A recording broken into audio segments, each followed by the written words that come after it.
Well, mine is an appalling story, but I'll tell you one thing now. I'm going to finish positively. All right. So I'm here today because my husband died, and he died with Alzheimer's disease.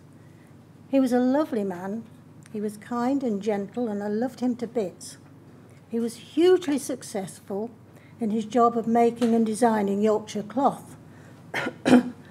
He travelled all over the world. He went to Japan 45 times, selling the Burberry scarves that he'd so proudly designed. But after the initial diagnosis of dementia, his journey stopped. His travels stopped. His work stopped. He became increasingly violent. He attacked me on several occasions, and he attacked friends and relatives, so they didn't wish to come. He couldn't speak, he couldn't dress himself, and my care became 24-hour care. Night after night, he pushed me out of a bed, angry, wanting to go out, confusing night and day. I wonder if there's a worse torture than sleep deprivation. My numerous attempts at getting help and support failed, and the only positive response came from the Admiral Nurse direct line, a nurse who spoke to me for an hour, who possibly saved my life by listening to me with compassion and understanding when I was distraught. Because I felt suicidal. The persistent lack of sleep, deep daily distress, there seemed to be no hope for a future. And where do you go without hope? After one terrifying event when he tried to get out of the car at speed, he was sectioned. He was taken, kicking, screaming, and weeping, and dragged out of the house. He was taken to an assessment centre. I never did work out quite what that was. And then, because I asked for the section to be lifted, he was taken to a care home where he stayed for a week and then was sectioned again, put into another assessment centre, and was finally locked away. I visited daily. I wept at the sight of his deterioration. I was aware that he was being drugged. I was aware his toenails weren't being cut. I was aware that the weight was dropping off him, that there were abrasions and bruises mysteriously appearing.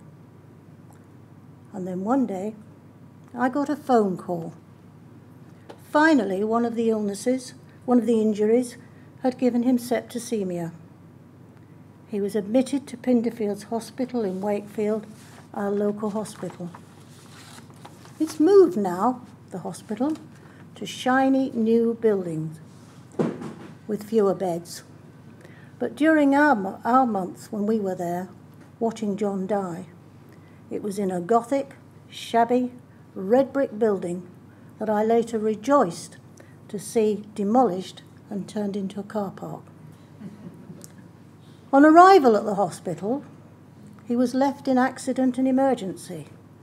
I knew where he was when I arrived because I could hear his screams. For 3 hours, I sat there with him. Each time I asked for a doctor, I was told there were many more urgent cases than him, people who were bleeding and with broken bones. The NHS carer soon left, telling me she was going off duty now, so I was left with him. A doctor arrived and asked me why he was there, and I said I didn't know. I had no idea. I'd only been told on the phone that he'd been sent to the hospital. At last he was put in a side room and then moved into a female ward because that was the only ward with a bed available. Even the porter refused to put him in a corner of the room, and I strongly objected to leaving him in a ward full of women. So he was wheeled into a small bay at the end of the geriatric, I quote, ward, one that had been used for storage. And for 3 weeks, he was a patient there with septicemia. I visited regularly. I wanted to be with him as much as possible. but I was never allowed to visit outside visiting hours. I understood there had to be visiting hours, but when I came one day at 1:45, deeply distressed, I was told I must sit in the corridor and wait until 2 o'clock.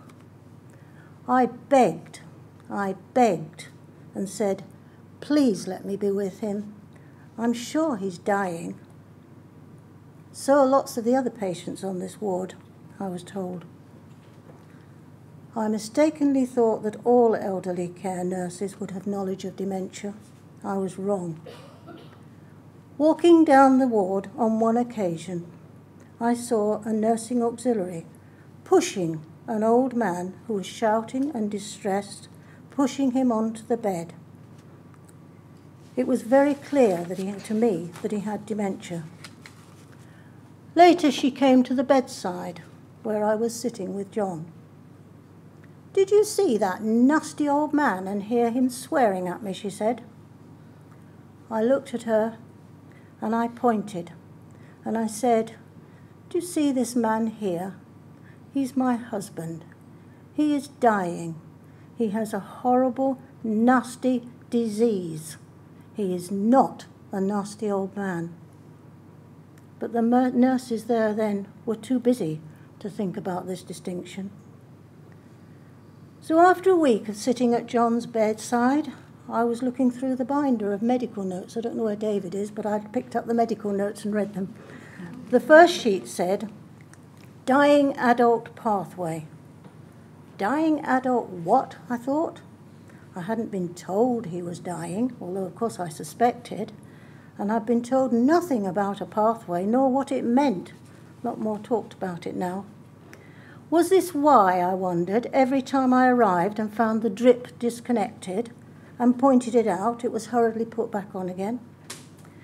Was that why they made no effort to feed him? I begged to stay the night with him, and finally, the last 3 days, I was allowed to, but I was told I could only have an upright chair to sit on because of health and safety rules. Try sitting on an upright chair all night. We as a family should have done things differently. We should have protested more loudly. We should have demanded to see consultants, fought for information, complained to the hospital administration about this lack of communication. But I was grieving. I was exhausted. I was shocked. I accepted anything because John's life and near death had become so horrific, and because he was no longer who he was. Anne Clwyd once said that her husband died like a battery hen. You might think, so why didn't she protest? Because you can't. You don't. Because you're bewildered. You may be highly educated, successful, well-connected, but you become impotent in a medical environment where dementia is a frightening, unknown world. You are unsure of what is right. I'm deeply ashamed of how John died. I still live with guilt. I am ashamed because he was dehydrated to death, and I watched it happen. I saw the bed sores in his groin, behind his knees, the ulcers in his mouth, the dryness of his lips. Constant asking, frequent requests just made me feel that I was taking up the time needed for others. But the lack of communication and explanation at that time was a disgrace. I don't say that the nurses were unkind. Mostly they weren't. Many were wonderful, but they were overworked and they weren't skilled to deal with this very challenging and distressing illness. One thing I will always remember is the nurse who, after John died, placed a spray of lavender on his chest. I'll never forget that compassion. So I want to change this. I know changes are happening. I've been hearing about them today. But more can be done, and more money should be put into an area where the needs are so specific. I have been campaigning tirelessly in Wakefield to see Admiral nurses appointed. That's where I live in Wakefield, because these mental health nurses have such a very specific role. They're attached to a family, they're on call for the carer and the family until long after the person's death. They can be the go-between for the hospital nurses who are working tirelessly on the wards and the families who are so needy. We've raised £65,000 and have one Admiral nurse appointed. We're about to appoint a second one, and I'm hoping for a third. If only I'd had one of those Admiral nurses at my side when our world was falling apart. And if you don't know what an Admiral nurse is, please go home and Google it, because you will see the remarkable work that they do. My story is a harrowing one, and you've only heard a fraction. But I am going to end on an upbeat note, because changes can happen, changes do happen, and we heard a lot of what is going to happen today. Because coincidentally, and I didn't know this was going to happen, following me to speak now is a nurse from the very same hospital that I've just been talking about, in Wakefield. But that nurse has brought about small miracles in dementia care. I know because not very long ago I went to see the wonderful colour that she has brought into the lives of people with dementia on her ward. Anita, I thank you. I want to see what she has achieved to be a model for end-of-life dementia care in hospital all over the country, so that what happened to us will never again happen to anyone else. Thank you.